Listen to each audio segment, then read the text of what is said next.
Mothers love their children. Well, most of them do. When a woman gives birth to her child, there's an instant bond that's formed. For most mothers, this bond is unbreakable. They yearn to see their infants grow into toddlers, packing their lunch to send them off to their first day of school, waiting by the door to watch them get off the bus and run home with their likely too large backpacks on. Then watch them grow out of elementary school, transition to middle school, then high school, and maybe college. Some people might daydream about their child finding the love of their life and watching them walk down the aisle for marriage. Then they might envision Sunday afternoon gatherings at their house, the place packed with family, and their grandkids running around being too loud and having a great time. Some mothers might start seeing stuff like this before they even find out they're going to be a mother. But others, they don't have the same desires, despite the picturesque life that most want for their kids. Some people might have some sort of mental illness, be under the influence of drugs and or alcohol, or some could be just plain evil. They don't want any of the things I said before about their kids. They don't want to root for them at their Little League game or see them walk the stage to get their diploma. They mean to do harm to their children. And on this episode, I'll be talking about some of those mothers, not the good ones. Warning up front for those of you who don't like hearing about crimes against children. I'll be talking about that today. Welcome back to Music City 911.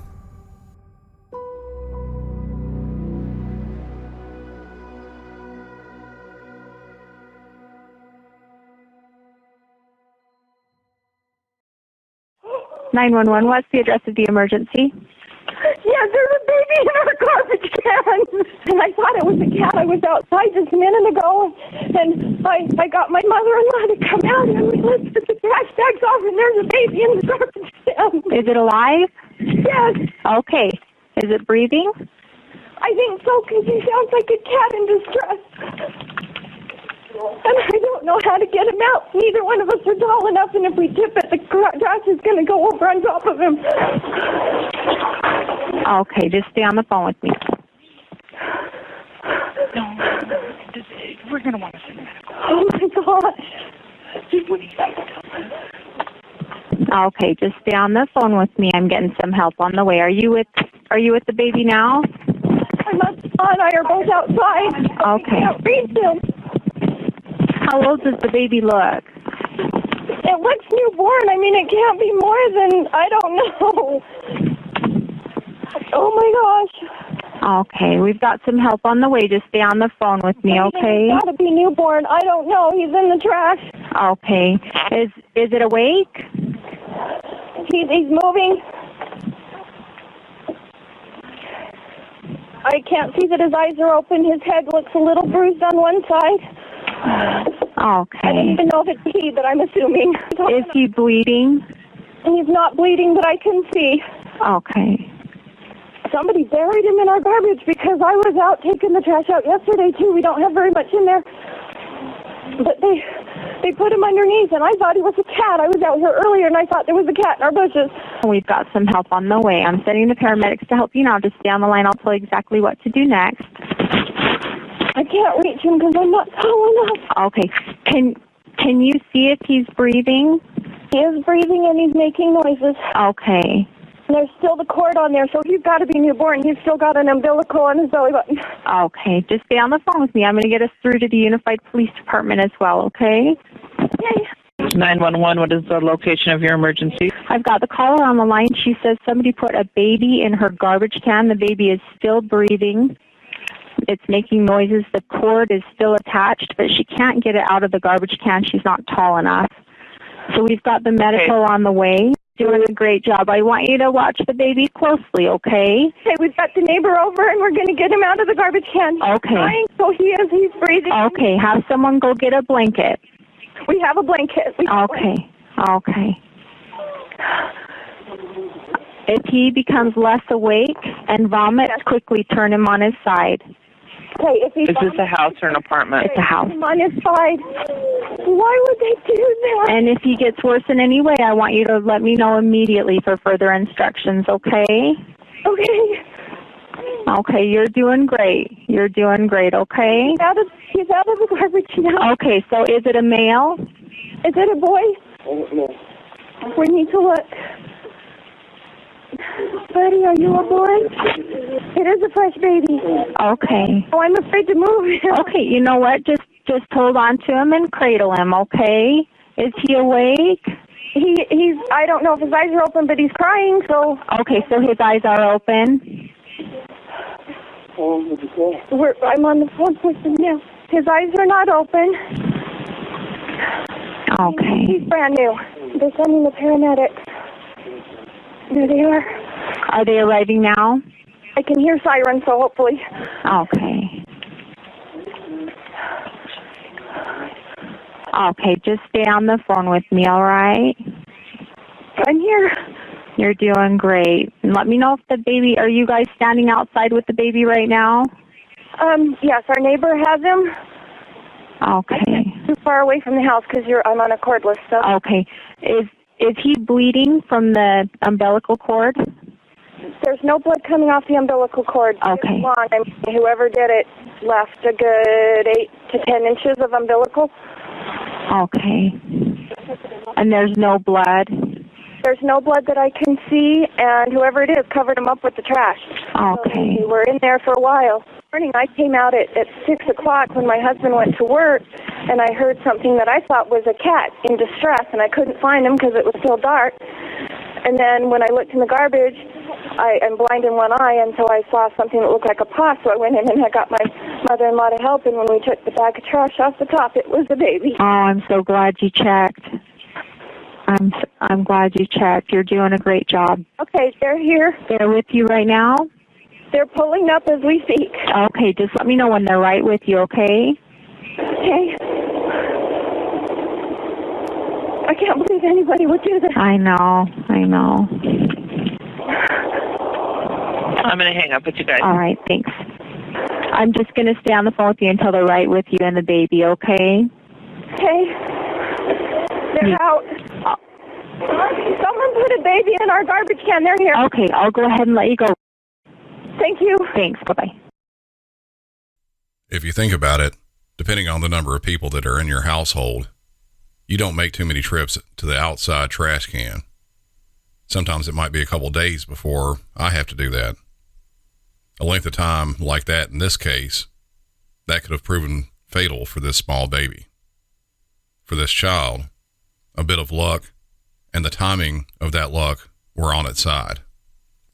This happened on August 26, 2024 in Kearns, Utah.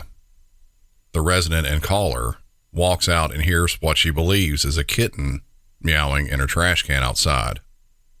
It's one of those taller curbside trash bins that would be difficult for even someone my size to reach down into from a standing position. You'd have to tip it over to get inside. The caller sounded like initially she didn't want to do that due to the trash that would fall onto the baby. In a situation like this, the trash falling onto the baby isn't a huge concern. Its overall medical well-being is the biggest thing. Whether it's breathing normally, if it had any other injuries, etc. As long as there wasn't any extremely heavy bits of trash in there, and even if there were any open wounds to the baby that might have caused an infection, a little of it getting on the baby wasn't a huge concern.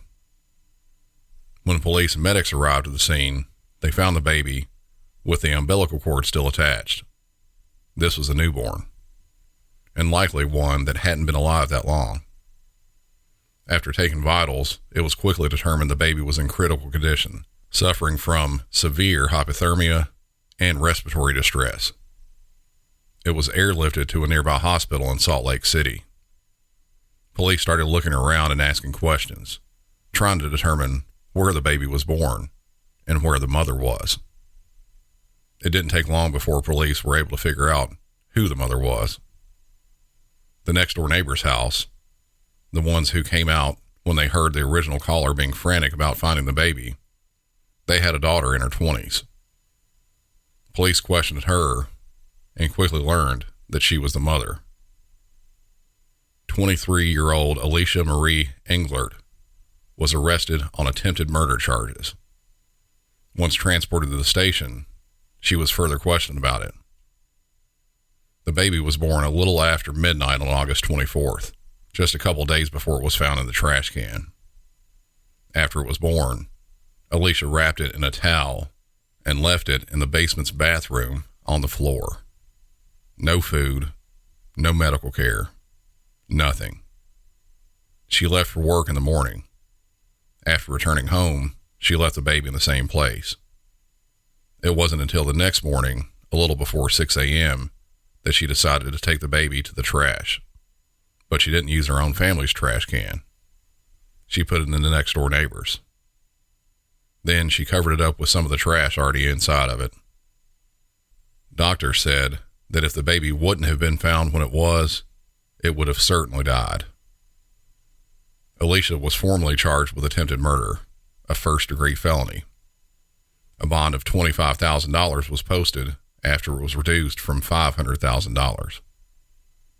One of the potential problems prosecutors were facing, Alicia's father had said that she had developmental delays. He said she didn't know that she was pregnant and that she didn't understand what she was doing or that it was wrong. Salt Lake District Attorney Sim Gill believed that her lack of care for the child showed a deliberate act in trying to kill and dispose of the baby. Alicia was ordered to have a series of mental health and competency testings. Over the next year, she was in and out of a state hospital doing multiple evaluations. The developmental delays I talked about a minute ago, family members told police that at birth, she was diagnosed with fetal alcohol syndrome and mental retardation. Initially, prosecutors wanted her placed in the state hospital for restorative care, something that would have been able to bring her to a level of competency for a trial. After a decently long period, state prosecutors finally acknowledged that she wouldn't be fit for trial. Utah State Hospital Forensics Department states that for a person to be competent for trial, they must have an IQ of 70. On 3 separate tests, she scored 68, 64, and 65. She was declared incompetent for trial at a hearing, and prosecution again requested more time for restorative care, since they believed that she didn't have enough of that care previously. Despite very exhaustive searches both on various news sites and on the Utah State Court System site, that's all I could find. I'm not sure what happened to Alicia. I can't find anything past her last hearing. My thoughts are that she probably either is or was in a state hospital for a good while. With the knowledge of all that, what do you think? Do you believe that she understood what she was doing? I'll throw another curveball in for you, though. This may change your mind a bit. Fox 13 News started doing some digging and found various pictures and other information about Alicia. The pictures were her out at a nightclub drinking, possibly while she was pregnant. Also, she maintained a dating profile on a site. In the About Me section, her entry was, "Hi, my name is Alicia. I'm 23 years old. I work full-time. I have brown hair. I'm 5'1". I have no kids. I do drink, but only on the weekends. I have my own car. I still live with my mom and dad for now. If you want to know more, just ask." And then she gave a smiley winky face. Personally, I'm not sure where I'd be at with this. It would be a very hard case to rule on if I were the judge. The baby, who has not been named at all, was placed in the state's custody. Alicia lost all her rights to the child. She was granted a one-time 90-minute in-person meeting with the baby before it was taken away. The baby has now been adopted by someone else. Miami-Dade Police and Fire, where is your emergency? I'm at, I just drove in and my cousin, she's crying saying something is wrong in the house. I just parked my car. I don't want to go in there, so I just want the police. Okay, you have. I need. Okay. What city is this? She's crying and she's passed. I'm in Broward County. Okay, so this is in Broward. What city in Miramar? Okay, you need to ask her what's going on in the house, man. We just can't send an officer blind. She's not talking. Is someone hurt? Is someone hurt inside the house? Where's the phone you was using? Is someone in the house hurt? What phone did I use? Call me to come. Whose phone?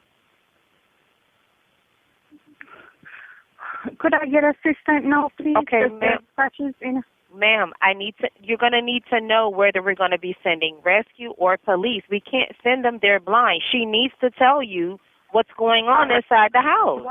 What's going on inside the house, Sophia? This is my apartment. I'm just scared. Okay, ma'am, you have to go inside then. All right, just stay on the phone with me. Come.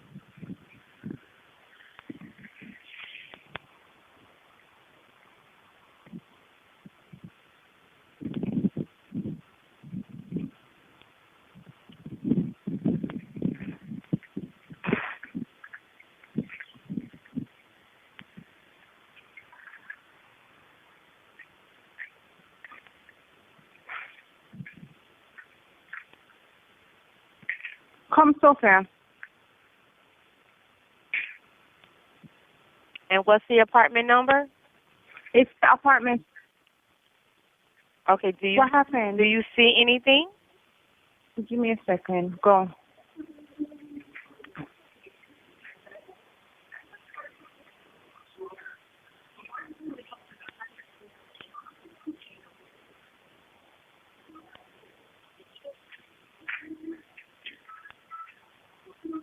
Okay. Oh, my God. What's going on? All right.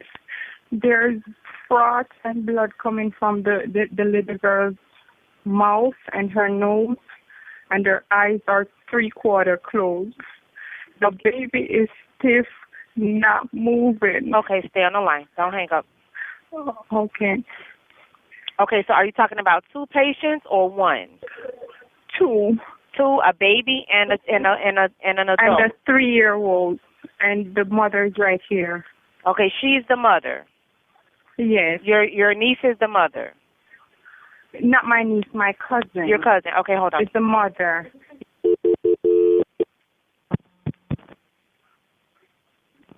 Are they breathing, ma'am?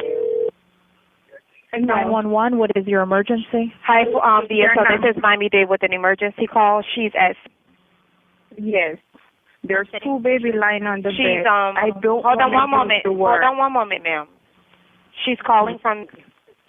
I can speak to Miami-Dade. Ma'am, what city are you calling for? I'm in Broward County, Miramar. For Miramar. Can you verify the address you're giving? It's unit. Yeah. Okay, what's the emergency? All right. I just drove in from my sister's house because my cousin called me like 12 times telling me to come now. I came. I saw her outside with her hands on her head. She was crying. I asked her what happened. She can't speak. She keeps passing out. So I said, what happened? She said, call 911. So I called 911. The person I was talking to before I spoke to you told me to go in to check to see what's going on. There's two babies on the bed, not breathing, froth coming from one of the nose and the mouth, and the other one is white, blank, not breathing. So you're stating there's two children that are not breathing. Hello? They're not breathing. And one is bleeding from the nose? Nose, yes, and a little from the mouth. I'm asking the mother what's going on, but I'm not getting anything from her. She's just shaking. How old are the children, ma'am? One is 3, and the baby, I think, is 7 months old. So the mother is outside the home, and she's not able to... Yes, I'm at the gate with her because she's blank, and I'm scared because I don't know. Any She other doesn't look person normal. in the home? There's a house up front. I'm outside the gate right now waiting for the police to get here. What is your name, ma'am? Yeah. What is the phone number you're calling from? It's what number? What is the phone number you're calling from? Are you near the children now? I'm at the gate. Okay, are you able to get near the children that are not breathing right now? I don't want to go in the apartment. I'm scared because I don't know what happened and she's here. The mother is here with me. All right, there's somebody next door. Could I call them to assist me? Okay, if you want to have someone assist you, but I need to get the phone close to the children, I need to see if we can try to help them before rescue gets there. Okay? Can you do that for me? Honestly, I think they're dead. Okay, I understand, but we have to try everything. Scared out my head because I don't want to turn my back and she stabbed me or something because I don't know what happened.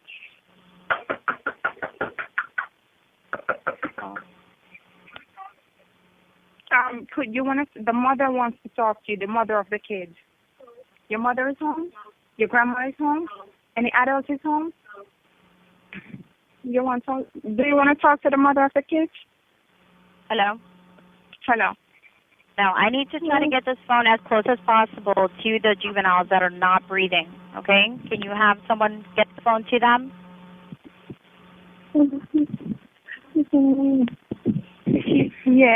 I give her the phone. She's not responding. No, I need you to get the phone as close. Don't. If the mother's in shock right now, she's probably not going to be able to. All right, I'm gonna call two persons from next door. I'm scared. I don't know what she did, and I'm not gonna stay in the house by myself with her. Okay, that's fine, ma'am. If you don't want to go near the home, that's fine. While visiting a cousin named Nisha Nettleford in Broward County, Florida, Philadelphia resident Sophia Hines, 40 years of age, was staying with that cousin in a duplex in the 6100 block of Southwest 38th Street of Miramar, Florida, with her two children. She had been there about a week. While Nisha was at work on June 8, 2016, she started receiving multiple phone calls, 7 of them that went unanswered. Then on the 8th, she picked up, and when she did, it was a startling phone call at around 4:20 in the afternoon, asking her to return home, stating exactly, "Come home now." When she got there, Nisha found Sophia sitting outside crying. After being ushered to do so by the 911 dispatcher, Nisha walked inside her house, then to the master bedroom to find Sophia's two children, lifeless, lying flat on their backs, side to side with each other, right next to each other in the bed. They were both non-responsive. Neither were awake, and neither were breathing. There were also no outward signs of injury to either victim.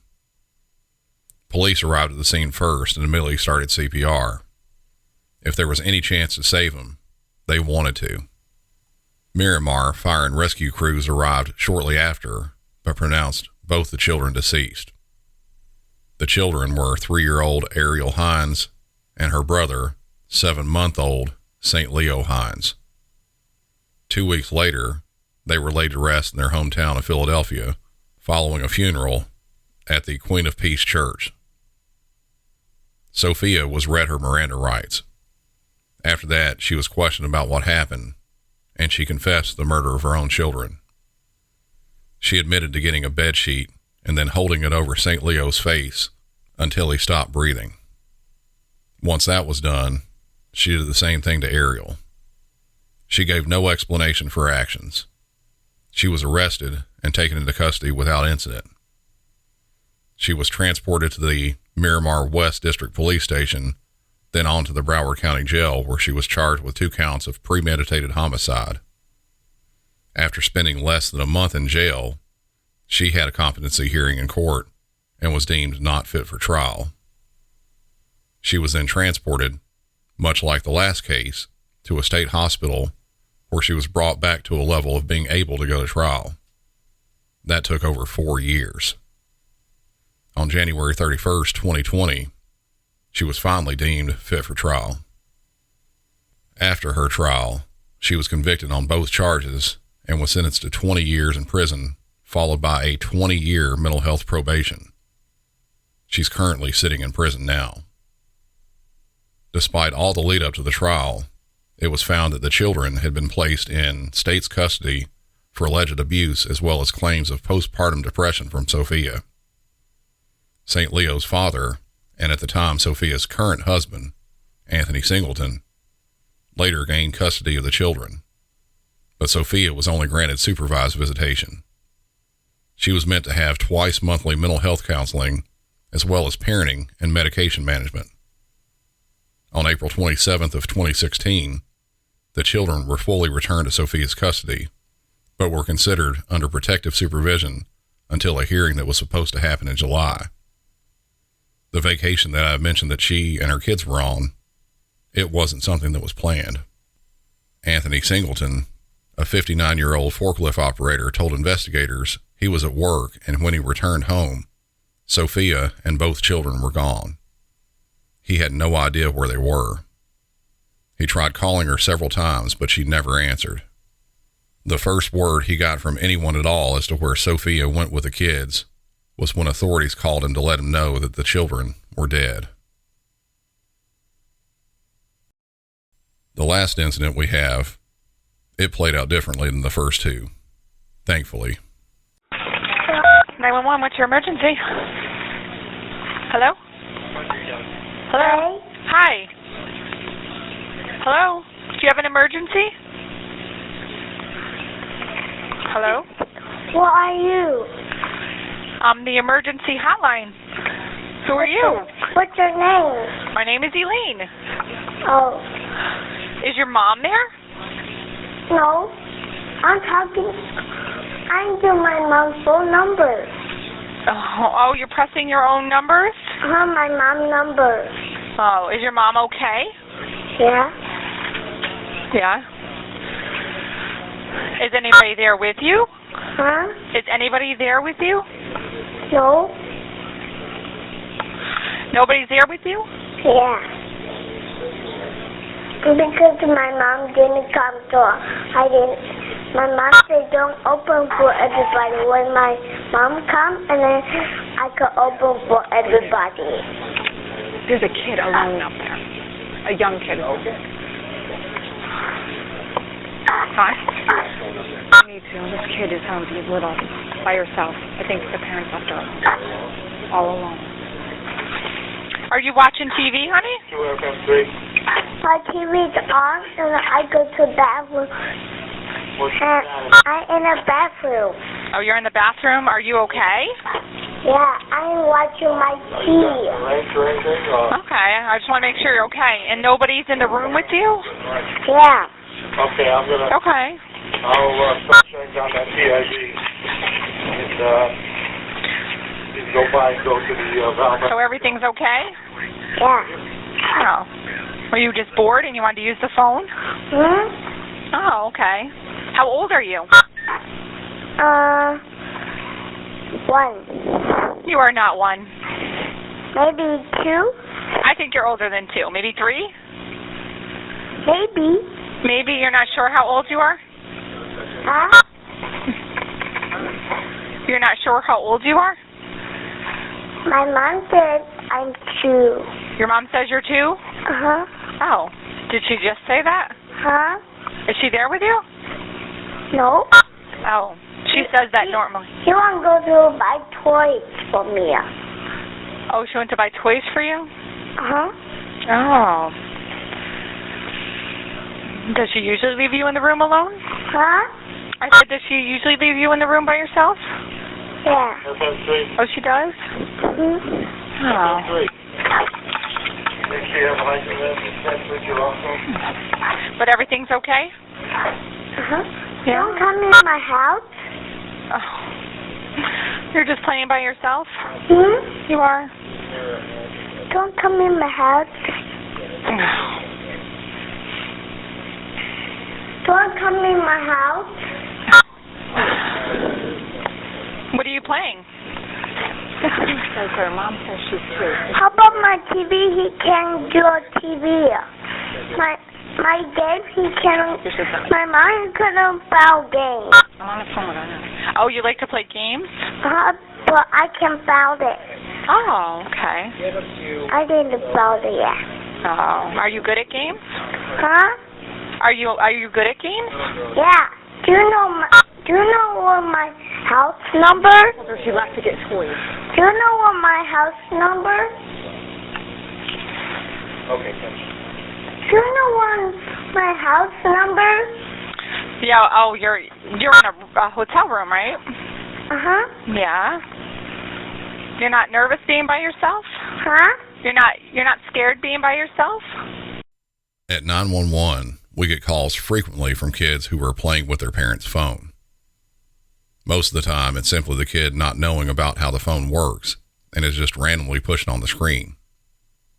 A lot of times, it's a disconnected phone that they've been given to play with, but even those disconnected phones can call 911.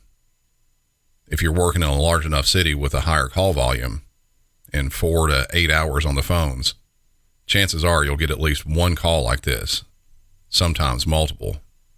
In any case like this, we have to verify there's no emergency. It may vary from agency to agency with that, but in overall best practices, we have to make sure nothing's wrong. So when we get a call like this, the one that we just heard, we have to get an adult on the phone, someone who is a caregiver of the child. If that can't be done, an officer will respond to see if there is a parent even there. This one happened back in January of 2012 in, of all places, a casino. The caller in this, whose name was not listed because of his age, was a 5-year-old boy. He woke up from a nap in a casino hotel room, and his mom was nowhere in the room. The mother, 38-year-old Zhao Zhu Wu, who went by Wendy, who was from New York, took her son to the Mohegan Sun Hotel and Casino in Connecticut on a day that he was supposed to be in school attending a field trip. She laid him down for a nap, and while he was sleeping, left the room to go gamble. She left him in there alone in a room on the 30th floor, leaving him only with a note that said, "Don't open the door for anyone." She also had her cell phone number listed on the note, but he was too young to be able to read that.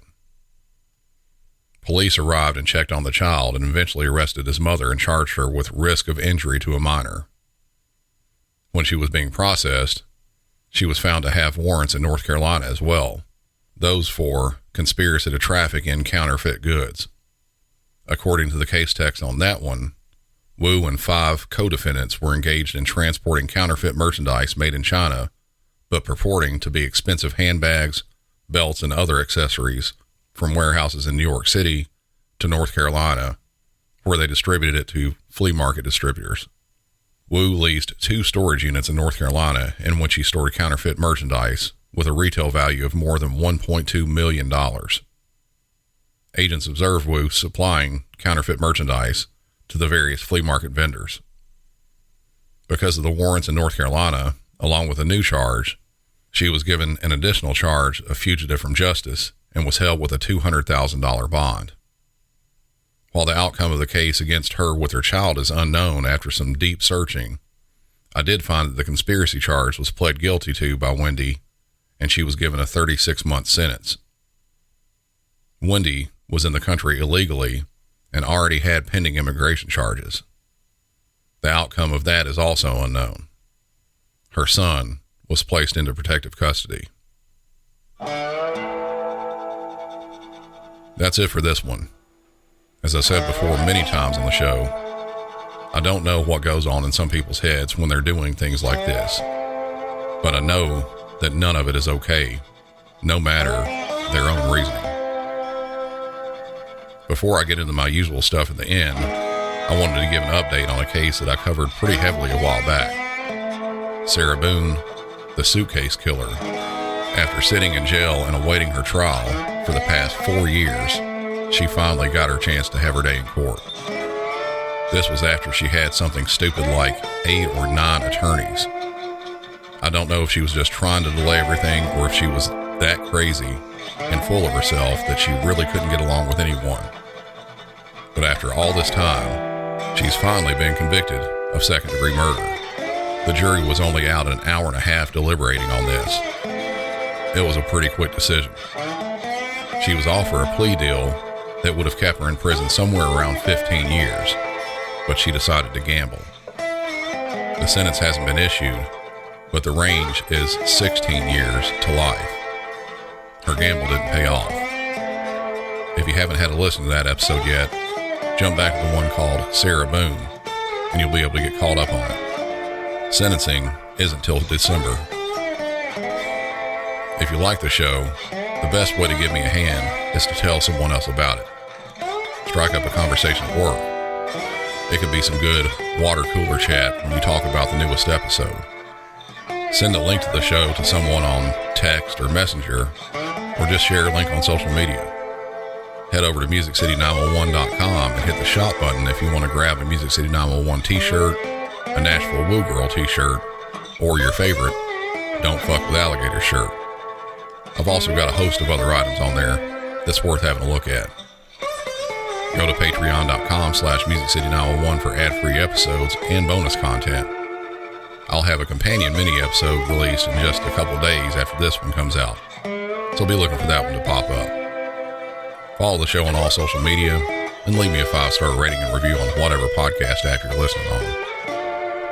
Until next time, for Music City 911, I'm Brandon, and y'all have a good one.